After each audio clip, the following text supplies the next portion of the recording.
Ramesh railway station पर guard की नौकरी करता था। उसकी शिफ्ट हाल ही में रात की हो गई थी और उसका ट्रांसफर एक ऐसे रेलवे स्टेशन पर कर दिया गया था जो काफी सुनसान और वीरान था। वहां से ज्यादा गाड़ियां नहीं गुजरती थीं और प्लेटफॉर्म भी अक्सर सुनसान ही रहता था। उस स्टेशन पर ज्यादा पैसेंजर भी वेट नहीं करते थे। शहर की आबादी भी कम थी। रमेश इस बात से काफी नाराज था कि उसका ट्रांसफर ऐसी वीरान जगह पर कर दिया गया। एक रात रमेश खुद से ही बड़बड़ाता हुआ चला जा रहा था। क्या मुसीबत है? अच्छी खासी घर के पास नौकरी चल रही थी, बेकार ही सुनसान जगह पर ट्रांसफर हो गया। एक महीना देखता हूं, फिर बात कर लूंगा ट्रांसफर की। उसका यहां नौकरी करने का बिल्कुल भी मन नहीं था। हाथ में लालटेन लिए और दूसरे हाथ में डंडा पकड़े हुए वह प्लेटफॉर्म के चक्कर लगा रहा था। बीच बीच में सीटी बजा देता। एक रात की बात है। उस रात गार्ड प्लेटफॉर्म पर उसके अलावा और कोई नहीं था। रात के 2 बज रहे थे। रमेश ने देखा कि एक आदमी बेंच पर बैठा हुआ था। का मौसम था और वह आदमी ठंड से कांप रहा था। रमेश उसके सामने जाकर खड़ा हो गया और उससे पूछताछ करने लगा। कौन है भाई? उसने देखा कि आदमी को ठंड लग रही है। वह आदमी कुछ बोल नहीं रहा था। उस आदमी ने कुछ नहीं कहा। अरे कुछ बताओ भी, कौन हो? आदमी बस ठंड से कांप जा रहा था। उसने उसे अपने बैग से एक शॉल निकाल कर दे दिया। आदमी जैसे ही रमेश की तरफ बढ़ा, रमेश डर गया। उस आदमी का चेहरा ही गायब था। रमेश वहां से भागकर वेटिंग रूम में आ गया। उसने जो देखा था उसे अपनी आंखों पर यकीन नहीं हुआ। वह फिर से कुछ देर बाद उसी जगह पर चेक करने गया तो उसने देखा कि वहां कोई भी नहीं था। बस उसका शॉल गिरा हुआ है। उसने वह शॉल उठाया और सुबह घर लौट गया। वह इस हादसे को एक बुरे सपने की तरह भूल गया था। इतनी सुनसान जगह और इतनी गहरी रात, बुरा सपना ही होगा। रमेश तो इस वीराने में अपना मानसिक संतुलन खो दे। उसने सोचा कि उसे नींद आ रही थी और उसने नींद में सपना देखा। अगली रात वह फिर से ड्यूटी दे रहा था। प्लेटफॉर्म के चक्कर लगा रहा था। रमेश टहलता हुआ थक गया तो एक बेंच पर बैठ गया। उसने घड़ी देखी तो 2 बज रहे थे। कुछ ही देर बाद उसके पीछे से किसी के चलने की आवाज आई। उसने लालटेन से पीछे मुड़कर देखा तो वहां कोई भी नहीं था। रमेश को लगा कि उसे नींद आ रही है। उसने चारों तरफ देखा और आंखें बंद कर लीं। फिर वहीं कुछ देर बैठे बैठे उसकी आंख लगने लगी। तभी एक हाथ उसके कंधे पर आया और उसे जगाने लगा। पहले तो उसने ध्यान नहीं दिया, लेकिन फिर से ऐसा हुआ तो वह चौंक कर उठ गया। उसने चारों तरफ देखा तो वहां कोई भी नहीं था। रमेश को लगा कि उसने फिर से कोई बुरा सपना देखा है। रमेश यह सब सोच ही रहा था कि उसे पायल की आवाज आई। उसने चारों तरफ देखा तो उसे एक लड़की जाती हुई दिखी। रमेश उस लड़की को आवाज देकर रोकने लगा। रुको, अरे सुनो, रुको।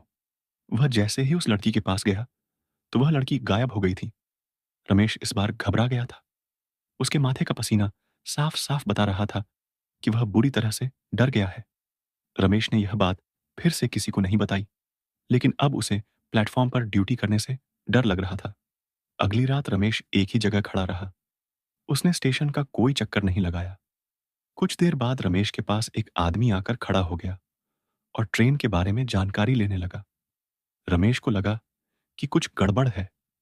रमेश दूसरी तरफ देखने लगा और उस आदमी को नजरअंदाज करने लगा। उस आदमी ने फिर से रमेश से पूछा। इस बार रमेश को लगा कि यह कोई इंसान ही है। रमेश उस आदमी को ट्रेन के बारे में बताने लगा। तभी घड़ी में 2 बज गए। पूरा प्लेटफॉर्म घड़ी की आवाज से गूंज रहा था। रमेश ने घड़ी की तरफ देखा तो वह थोड़ा सा घबरा गया। उसके सामने खड़े आदमी ने उसके कंधे पर हाथ रखकर उसे जगाया तो वह होश में आ गया। रमेश ने देखा कि सामने खड़ा आदमी उसे धुंधला दिखाई दे रहा है। उसने अपनी आंखें मली। उसे फिर भी वह आदमी धुंधला ही दिखाई दे रहा था। रमेश ने उस आदमी को बुलाने की कोशिश की तो वह भागने लगा। रमेश भी उसके पीछे भागने लगा और वह आदमी अचानक से पटरी की तरफ भागने लगा और गायब हो गया। रमेश अपना बैलेंस नहीं बना पाया और पृथ्वी पर गिर गया। उसने ट्रेन की आवाज सुनी और घबरा गया। उसे सब धुंधला दिखाई दे रहा था। वह डर से चिल्लाने लगा। तभी रेलवे स्टेशन मास्टर प्रसाद भागा हुआ आया और उसने रमेश को पटरी से बाहर निकाला। रमेश कुछ देर तक बेहोश रहा। रेलवे मास्टर प्रसाद ने रमेश के ऊपर पानी छिड़का तो वह उठकर चिल्लाने लगा।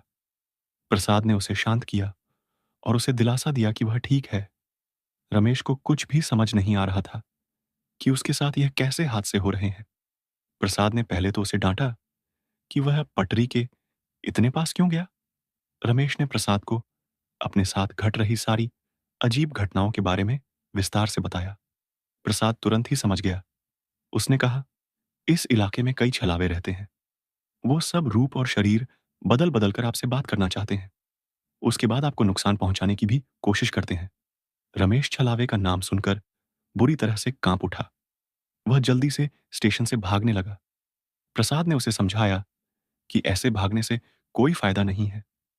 बस इन सब का एक ही इलाज है कि जब भी तुम्हारा ध्यान अपनी तरफ खींचने की कोशिश करें, तो तुम्हें इन पर बिल्कुल भी ध्यान नहीं देना है और छलावे से बातें तो बिल्कुल भी नहीं करनी है।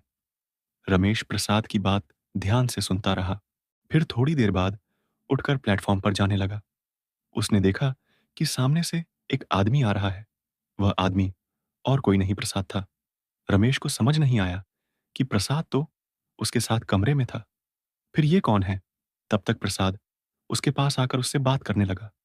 प्रसाद ने रमेश उसकी घबराहट की वजह पूछी तो रमेश संत खड़ा था। अरे रमेश, क्या हुआ? इतना घबराए हुए क्यों हो? प्रसाद ने उसे बताया कि आज उसे आने में देरी हो गई क्योंकि उसकी पत्नी की तबीयत खराब हो गई थी। यह बात सुनकर रमेश को धक्का लगा। वह भागता हुआ रूम में गया। उसने देखा कि प्रसाद डेस्क पर बैठा हुआ था और अपना काम कर रहा था। उसने कमरे से बाहर जाकर देखा तो वहां कोई भी नहीं था। रमेश घबरा कर स्टेशन से भागने लगा। तभी उसका पैर एक लाश से टकरा गया और वह गिर पड़ा। उसने देखा कि सामने प्रसाद की लाश पड़ी थी और ऐसा लग रहा था कि उसे मरे हुए काफी दिन हो चुके थे। रमेश घबरा कर उठने लगा और उठकर भागने लगा। लाश की आंखें खुली और वह रमेश के पैरों पर लिपट गई। प्रसाद की लाश जोर जोर से चिल्लाने लगी। उसे कोई बचाने और वह मरना नहीं चाहता था। रमेश को कुछ भी समझ नहीं आ रहा था। उसने अपनी पूरी जान लगा दी। उस स्टेशन से निकलने में और चिंतित होकर रमेश उस स्थान से भाग गया। कुछ दिनों बाद वह नए स्थान पर गार्ड की ड्यूटी पर आया। वह एक रात की ड्यूटी कर रहा था कि उसने देखा कि घड़ी में 2 बज चुके थे। प्लेटफॉर्म पूरी तरह से खाली था। उसके कंधे पर किसी ने हाथ रखा। गार्ड ने देखा कि कोई वहां नहीं था। वह प्लेटफॉर्म पर चक्कर काटने लगा कि उसे दूर से एक परछाई दिखाई दी। वह परछाई एक शरीर में बदल गई और उस गार्ड के पास जाकर खड़ी हो गई। गार्ड ने पीछे मुड़कर देखा और उसके सामने रमेश खड़ा था।